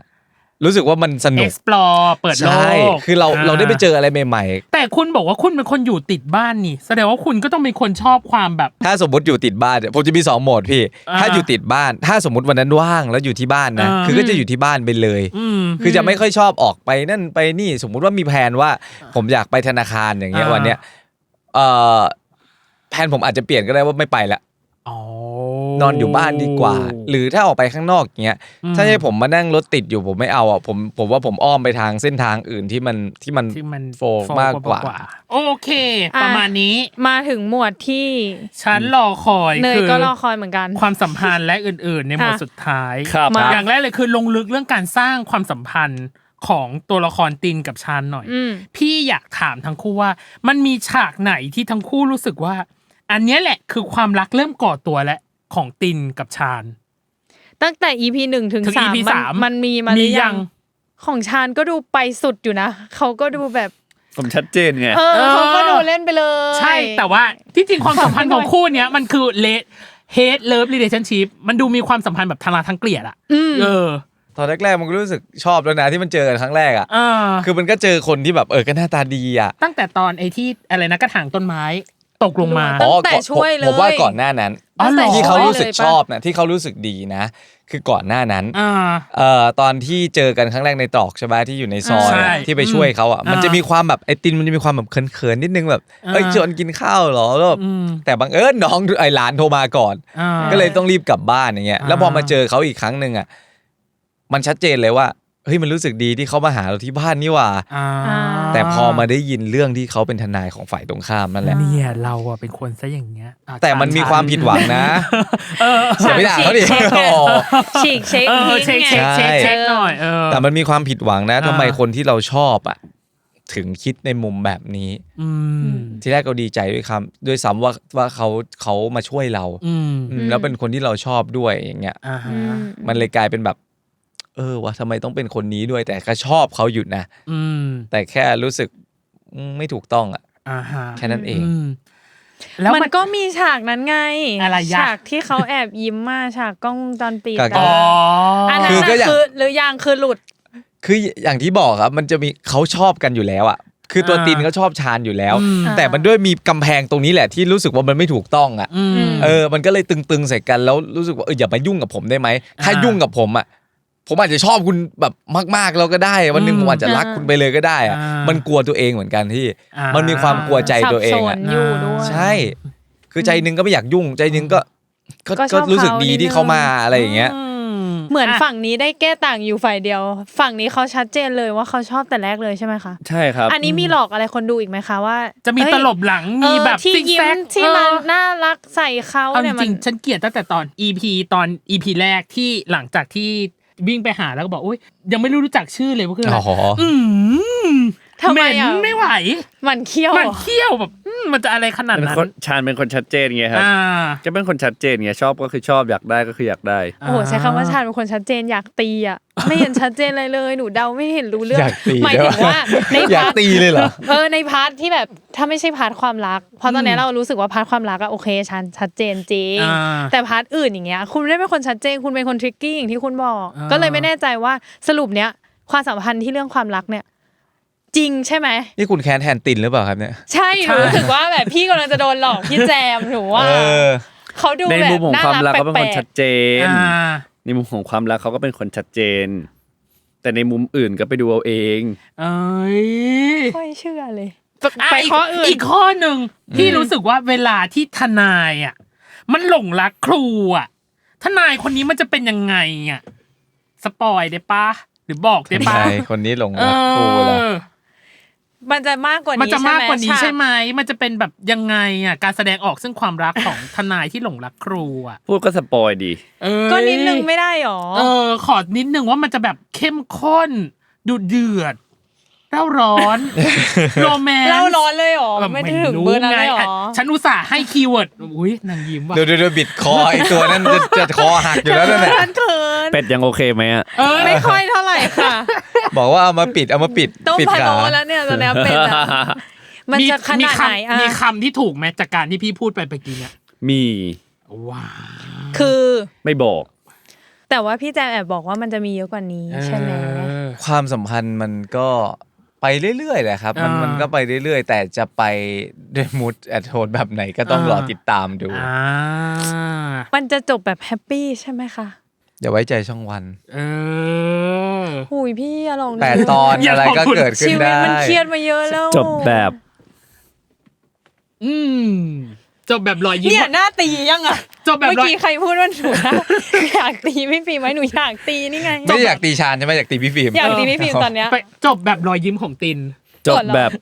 รอยยิ้มของฉัน อุ้ยแล้วสุดท้ายแล้วถ้าให้เปรียบเป็นภาพอะความสัมพันธ์คู่นี้มันจะเป็นภาพแบบไหน ทะเลแปรปรวนไหมฟ้าหลังฝนไหมมีลุงกินน้ำให้พี่ชื่นใจไหม ให้ตอบคนละคำตอบ เออ นี่หนูจะเอาให้ได้เยอะที่สุด พี่แจมตอบ1 อันพี่ฟิล์มตอบ1 อัน ภาพมันจะออกมาเป็นแบบไหนอะเปรียบเทียบเป็นธรรมชาติหรือสีให้พี่ดูก็ได้ มันมี2 สี ว้าย2 สีเลยเหรอ มันเป็นขาวดำอ่ะ โอ้โห ผมว่านะมันเป็นขาวดำอ่ะ ทนายชาญเห็นด้วยกับคำตอบนี้ไหมฮะ สีแดงครับ เลือดเหรอ ฆ่ากันปะเนี่ย ฉันกลัวมากคำตอบท่านตอบทนายชาญกลัวมากคนหนึ่งขาว แดง ดำคนหนึ่ง แด แด ง งโอเคเราจะพยายามเชื่อในสิ่งที่พวกคุณตอบ ใช่ ต่อไปคือได้เรียนรู้อะไรจากการใช้ชีวิตเป็นตินกับชาญบ้างครับทั้งคู่ ตินมันเครียดเกินไป อ่า ชิลมากกว่านี้ก็ได้ เออ จริงๆมันเป็นคนเดิมของมันน่ะดีแล้ว ผมรู้สึกว่าเขาเครียดแล้วเขาใจร้อนจนเกินไป โดยบางครั้งแบบความใจร้อนของเขามันทำให้ทุกๆอย่างมันเกือบพังกันไปหมด หรือมันอาจจะแย่กว่าเดิมก็ได้ แล้วผมรู้สึกว่าทำอะไรต้องคิดถึงคนข้างหลังให้เยอะ ครับ ๆ เพราะมันมีอยู่หลายๆซีนที่มันไม่คิดอะไรเลยอะ มุทะลุอย่างเดียว มันไปอย่างเดียวเลยอ่ะ อืม แล้วคนข้างหลังจะทำยังไงย่าจะอยู่ยังไง มีเจ๊น้ำมีพี่พลอีกอยู่ยังไง วันนี้ไม่มีหลานคนเดียวมันก็แย่พออยู่แล้วเนี่ยถ้าวันไหนถ้าเสาหลักอย่างตินเนี่ยเป็นอะไรไปอ่ะจะทำยังไงอ่ะคือต้องใจเย็นๆมากกว่านี้ เลยแล้วอย่างของฟิล์มอะฮะ ตอบยากจังเลยอ่ะ แต่เอาจริงๆนะเนี่ยชอบทุกคำพูดของชาญเลยเวลาแบบเปรียบเทียบโลกปัจจุบันอะไรเงี้ยรู้สึกว่าก็จริงอ่ะก็แบบนั้นแหละแต่ว่าเขาอาจจะไปสุดในด้านหนึ่งไปหน่อยอะไรเงี้ยถ้าสมมติว่าเอา2 คนมาบาลานซ์กันมันก็คือใช้ชีวิตอยู่ในโลกนี้ได้อย่างแบบโอเคขึ้นอะไรเงี้ยเหมือน2 คนที่มันไปสุดในแต่ละด้านแล้วมาเจอกันมันก็เลยแบบรุนแรงคืออย่างว่าแหละมันจะขาวสุดมันก็ทุกข์จะเทาสุดมันก็ทุกข์มาบอกว่าอ๋อขาวผมเดินทางแบบสายแบบขาวๆไปเรื่อยๆผมรู้สึกว่าผมมีความสุขจริงๆลึกๆมันก็มีความทุกข์อยู่ในนั้นสีเทาไปก็รู้สึกมันมีความสุขมันสุขจริงไหมอ่ะต้องถามตัวเองสุดท้ายมันทุกข์ถ้า2 อย่างมันบาลานซ์กันพอดีอ่ะมันไปของมันเป็นขาวดำอ่ะผมรู้สึกว่ามันจะมีความสุขมากกว่าถ้ามันอยู่ตรงกลางแต่แค่ไม่ทำให้ใครเดือดร้อนแค่นั้นเองชอบจังที่แบบพี่ฟิล์มตอบของชาญมาประโยคเดียวเข้าใจหมดทุกอย่างเลยคือที่จริงอ่ะพี่ถามทาง PR เนาะบอกว่าเรื่องนี้ยังถ่ายไม่จบ ใช่ครับยังถ่ายไม่จบพี่เลยไม่แน่ใจว่าถ้าสมมติจะให้ประเมินการแสดงของตัวเองกับเรื่องนี้เต็ม10มันสามารถประเมินได้แล้วหรือยังอ่ะในมุมผมว่ามันก็เป็นชาญที่ผมสนุกที่สุดแล้วนะหรอก็แสดงว่า10ในมุมของคนทำเบื้องหลังเขาอาจจะรู้สึกว่ามันยังมีรายละเอียดดีเทลที่มันอาจจะยังเก็บไม่หมดก็ได้แต่ในมุมของนักแสดงอ่ะผมรู้สึกว่าผมเป็นชาญได้สนุกที่สุดแล้วณเวลานี้ต่อไปของแจมประเมินหน่อยเต็ม10คิดว่าให้ตัวเองเท่าไหร่ประเมินได้หรือยังประเมินได้แล้วครับประเมินได้แล้วผมว่าอยู่ประมาณ9แหละผมรู้สึกว่ามันยังมีรายละเอียดที่แบบผมนะถ้ามีประสบการณ์มากกว่านี้อาจจะละเอียดกับตัวละครนี่มากขึ้นไปกว่านี้อีกนะครับยังไม่กล้าให้ตัวเอง10เหมือนกันแต่ก็ถ้าณปัจจุบันผมรู้สึกว่าผมเข้าใจตัวละครแล้วแหละแต่มันยังมีรายละเอียดเล็กๆน้อยๆที่มันยังเติมได้อีกอ่ะพี่ขออีก4ข้อสุดท้ายอย่างแรกเลยคือ จากคุณชายเนาะมันประสบความสำเร็จค่อนข้างมาก ครับ มาก ผม จริง ๆ แต่มันมีอยู่คำพูดหนึ่งที่พูดประมาณว่าความสำเร็จจากเรื่องในอดีตอะมันไม่ได้เป็นเครื่องการันตีหรือยืนยันความสำเร็จ ใช่ค ข รั อบ งเรื่องที่ของเรื่องในอนาคต ครับ ที่จะเกิดขึ้น แล้วถ้าให้ย้อนมองซีรีส์ที่ตัวเองแสดงเนี่ยตั้งแต่แรกจนถึงปัจจุบันจนถึงล่าสุดเนี่ยทั้งคู่มีความคาดหวังหรือมองเป้าหมายของเรื่องนี้ไว้ว่ายังไงบ้างครับในฐานะนักแสดง ยังพูดแบบเดิมเสมอครับผม อืม คือเราเต็มที่กับงานของเรา แล้วเราก็อยากให้คนดูมีความสุขมากที่สุดผมเชื่อว่า ถ้าเราถ่ายทอดการเป็นตัวละคร หรือทำงานของเราดีที่สุดแล้วอะไม่ว่ามันจะเกิดอะไรขึ้นก็ตามอะมันก็ต้องยอมรับ อย่างที่พี่ตั้มก็รู้ เพราะว่าผมเคยผ่านจุดแบบนี้มาแล้ว ครับ มันไม่ใช่ครั้งแรก อืม มันทำให้เข้าใจชีวิตมากกว่า ถ้ามันประสบความสำเร็จแล้วเราจะไม่ดีใจนะ เรา ครับ ดีใจ อืม แต่เราแค่เข้าใจโลกมากขึ้นว่า โลกเรามันก็แบบนี้แหละ บางทีเรารู้สึกว่าเฮ้ยเรื่องนี้มันต้องปัง ผมเคยเป็นแบบนั้นมาก่อน ปังแน่ๆ1,000,000%สรุปแป๊ก อืม เฮ้ยเราคาดหวังไว้เยอะมากเลยอะแต่สุดท้ายมันแม่งแป๊กว่ะทำไมวะเล่นไม่ดีเหรอ หรือยังไง มันมีองค์ประกอบมากมายมันไม่ใช่แค่ตัวเราเล่นดี ตัวเราดูดีหล่อสวยหรืออะไร แต่มันยังมีอีกหลาย ๆ องค์ประกอบว่า ณเวลานั้นน่ะผู้บริโภคเสพอะไรด้วย แล้วอย่างของแจม ไม่คาด นะฮะ หวังไม่ผิดหวังอย่างนี้ไหมก็คืออก็เข้าใจโลกก็ เพราะ ปล่อ ว่าย ผม ให้มัน เข้าใจ เป็น โล ไป กมากกว่า แล้วอย่างของแจมอะฮะ ความสำเร็จผมก็คือมันแค่คนดูเขาดูแล้วสนุกก็พอแล้วครับ อืม เราสร้างความบันเทิงอ่ะเราเป็นนั อื ก ม แสดงเรามีหน้าที่ในการสร้างความบันเทิงให้คนดูอ่ะ อืม เขาดูแล้วเขาสนุกกับมัน แค่นั้นก็พอแล้ว เวลาผมไปเจอชาวบ้านอย่างเงี้ยครับ อย่างกลับไปบ้านเนาะกลับไปที่บ้านที่เนี่ยที่ดอนเมืองนี่แหละ ครับ เวลาไปซื้อของเงี้ยที่ร้านของชำผมก็ป้าเขาบอกว่าเอ้าได้ดูละครด้วยเมื่อกี้เห็นดูละครผมก็จะถามว่าสนุกไหมครับ อืม อย่างเงี้ยแต่เขาตอบว่าสนุกโอเค แต่เขาถ้าบางคนเนี่ยถ้าเป็นชาวบ้านเนี่ยเขาก็จะตอบตรงๆนะไม่สนุกก็คือไม่สนุก ครับ เราก็จะโอเคแล้วก็แบบครับผมยังไงก็ฝากติดตามด้วยอะไรอย่างเงี้ยครับ ถ้าได้ยินเขาว่าสนุกครับสนุกเนี่ยดูตลอดเลย เรารู้แหละว่าเขาพูดจริงหรือไม่พูดจริง แต่เราก็รู้สึกว่าแค่นี้มันก็คอมพลีทแล้วเขาบอกว่ามันสนุกมันก็คือสนุกหรือแค่เขาดูผลงานของเราอ่ะแค่นั้นผมก็รู้สึกมีความสุขแล้ว ไม่ได้คาดหวังว่ามันจะดังว่ามันจะเป็นกระแสอะไรขึ้นมา อย่างที่บอกครับถ้าไม่คาดหวังมันก็ไม่ผิดหวังเหมือนเราจะไปหวังให้ใครคนนึงมารักเราอ่ะสุดท้ายถ้าเขาไม่รักเราก็เจ็บมาเรื่องนี้ เอาเวนี้ได้ไงวะ เนี่ย แต่ดีนะ อันนี้พูดถึงความคาดหวังไปแล้ว พี่เลยอยากรู้ว่าแล้วมองตัวเองในอีก10 ปีข้างหน้ายังไงในฐานะที่ตัวเองเป็นนักแสดง ถึงตอนนั้นผมยังไม่อยากรับบทเป็นพ่อ ยั ยังอยากอยู่ในแบบเป็นอะไรก็ได้ที่มันท้าทายมากขึ้น แต่ยังไม่ได้อยากว่าอายุ30ขึ้น40อะไรอย่างเงี้ยยังไม่ได้อยากแบบรับบทเป็นแบบผู้อาวุโสขนาดนั้น เพราะเรายังถึงเวลานั้นผมมีลูกก็ยังหรือมีอะไรยังหรอกนะแต่ว่ายังอยากเล่นบทที่ท้าทายอยู่แบบ อยากไปให้หลุดมากกว่านี้หรือบทอะไรก็ได้ที่หลุดที่เราได้ท้าทายตัวเองที่ไม่เคยเล่นมาก่อนอย่างเงี้ยครับแล้วถึงเวลาหนึ่งที่เราพร้อมว่าเราสัมผัสคำว่าพ่อจริง ๆ แล้วอ่ะผมค่อยอยากไปเล่นตรงนั้นมันรู้สึกว่ามันจะเล่นได้ดีกว่า ครับฟิล์มละฮะ พี่ฟิล์ม อยากรับงานที่ตัวเองอยากทำมีอิสรภาพในชีวิตแค่นั้นเลยครับ แค่นั้นเลย คืออยากเล่นบทไหนผมก็รับไม่อยากเล่นผมก็ไม่รับไม่เป็นชีวิตที่ไม่ได้เดือดร้อนเงินแล้วก็มีเงินพอที่จะใช้ตามความต้องการของตัวเอง แล้วก็สามารถใช้ชีวิตได้ตามความต้องการของตัวเอง เป็นข้อที่เนยรอคอยละกันข้อเนี้ย เลยบอกเลยข้อนี้ก็คืออยากให้ทั้งพี่แจมแล้วก็พี่ฟิล์มโลเพเป็นตินกับชาญแล้วให้พูดถึงนักแสดงที่ชื่อแจมกับฟิล์ม ที่มาเล่นเป็นตัวเอง งงไหม ไม่งง ไม่งง โอเคเดี๋ยวพี่จะให้สัญญาณนะโอเค5 4 3 2ตินครับตินมีอะไรอยากจะบอกแจมไหมครับ ผมอยากจะบอกเขาว่าสู้ๆรู้แหละว่าคุณเหนื่อยแต่ว่ายังไงก็ขอให้ถ่ายทอดชีวิตของผมออกไป ให้คนดูเขาได้รู้ว่าจริงๆแล้วความถูกต้องอ่ะมันดีนะแค่เชื่อว่ามันดี ถึงเราจะต้องเจออุปสรรคอะไรก็ช่างถึงจะเจอคนแบบชาญแต่ก็เชื่อว่าสักวันหนึ่งเขาอาจ อาจจะเปลี่ยนใจกลับมาเป็นคนที่ไม่ได้ร้ายกาจอะไรแบบนั้น รักตัวเองให้มากๆนะครับสู้ๆ แล้วทนายชาญล่ะครับทนายชาญมีอะไรจะบอกกับฟิล์มไหมครับโลกเรามันก็แบบนี้แหละฟิล์มอย่าไปคาดหวังอะไรกับมันเยอะมีความสุขกับชีวิตของตัวเองให้มากแล้วก็ขอบคุณที่ได้มาเจอกันขอบคุณ